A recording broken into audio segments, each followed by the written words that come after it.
আসসালামু আলাইকুম, কেমন আছেন সবাই?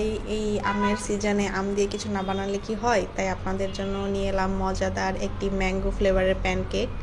এই প্যানকেকটি বানাতে আমাদের লাগবে আম, দুধ, বেকিং পাউডার, আটা কিংবা ময়দা, সয়াবিন তেল, সাথে হচ্ছে চিনি।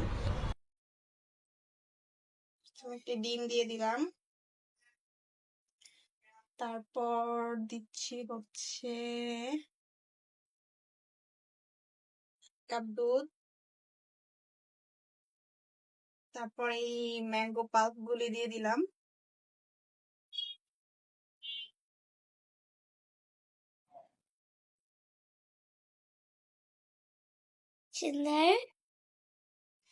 তারপর দিয়ে দিলাম চিনি আধা কাপের মতো। হ্যাঁ, এরপর এখানে দিয়ে দিব লবণ। স্বাদ মতো লবণ। হ্যাঁ, তাতে ভালো লবণ। স্বাদ মতো লবণ দিয়ে দিলাম। তারপর হচ্ছে এখানে দিয়ে দিচ্ছি সয়াবিন তেল তেল দিয়েছেন। হাফ কাপের মতো। হ্যাঁ, এরপর এগুলিকে আমরা একটু মিক্স করে করতে হবে। মিক্স করে নিয়ে এটাকে এখন আমরা ব্লেন্ড করব। সব উপকরণগুলি দিয়ে এটাকে হচ্ছে আমরা একটু ব্লেন্ড করে নিয়েছি। এই যে দেখতে পাচ্ছেন একটা পিউরি হয়েছে এই আমের পিউরিটার মধ্যে। এখন আমরা শুকনো উপকরণগুলি দিব। শুকনো উপকরণগুলি দিয়ে আস্তে আস্তে মিশিয়ে নিব। যে আমাদের যেই দিতে হবে আটাটা ছিল, এখানে আপনারা আটা কিংবা ময়দা যেটা দিতে ইচ্ছা দিতে পারুন। পারেন।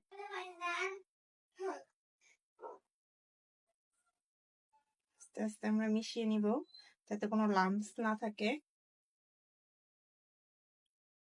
খুব ধৈর্যের সাথে করতে হবে। এভাবে করে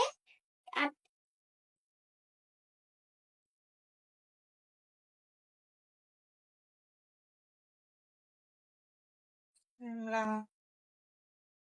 বেকিং পাউডার অ্যাড করে দিলাম। পাউডার অ্যাড করে এটাকে মিশিয়ে নিব। এই যে আমাদের ব্যাটারটি হয়ে গেছে। এই যে ব্যাটারের কনসিস্টেন্সি এটা আপনারা দেখতে পাচ্ছেন এরকম ভাবে। সে আমরা যে ব্যাটারটা বানিয়েছিলাম ব্যাটারটা এখন রেডি হয়ে গিয়েছে, এরকম কনসিস্টেন্সি এসেছে। সো এখন চুলায় একটি প্যান বসিয়ে প্যানের মধ্যে আমি একটু হালকা অয়েল ব্রাশ করে নিলাম। তেল দিয়ে মুছে দিচ্ছি। এখন আমি এই ব্যাটারটি থেকে অল্প অল্প ব্যাটার নিয়ে এভাবে চুলার মধ্যে তাওয়ার উপর দিয়ে দিচ্ছি।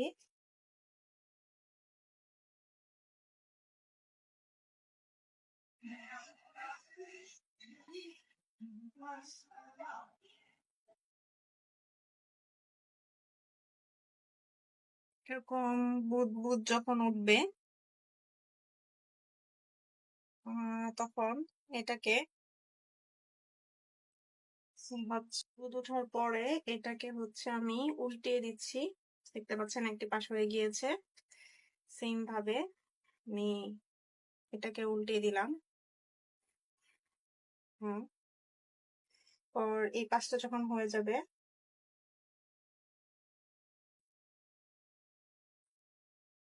এই পাশটি হয়ে গিয়েছে দেখতে পাচ্ছেন। এই পাশটি অনেক সুন্দরভাবে হয়ে গিয়েছে। এখন আমি এগুলিকে নামিয়ে নেব।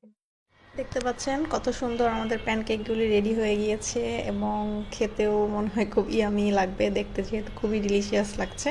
সো ভিডিওটি ভালো লাগলে লাইক কমেন্ট শেয়ার করবেন। Thank you.